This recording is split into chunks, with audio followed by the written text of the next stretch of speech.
Hi hello అండి. ఈరోజు నేను గోరుచిక్కుడుకాయ కర్రీ కుక్కర్లో ఈజీగా ఎలా ప్రిపేర్ చేయాలో చెప్తానండి. ముందుగా మనం 3 ఉల్లిపాయలు తీసుకుని వాటికి పీల్ తీసి ముక్కలుగా కట్ చేసి పెట్టుకోవాలండి. అలాగే గోరుచిక్కుడుకాయ ముక్కలను కూడా కట్ చేసి వాటిని శుభ్రంగా కడిగి పక్కన పెట్టుకోవాలి.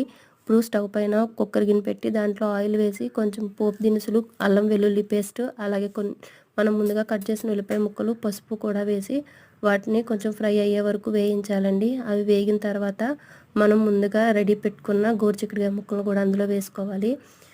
అవి వేసుకున్న తర్వాత మన టేస్ట్కి సరిపడా ఉప్పు, అలాగే మనకి సరిపడినంత కారం, కొంచెం గరం మసాలా పౌడర్ కూడా వేసుకుని ఒకసారి కలిపి దాంట్లో గ్లాస్ ఆఫ్ వాటర్ పోసి కుక్కర్ మూత పెట్టేయాలండి.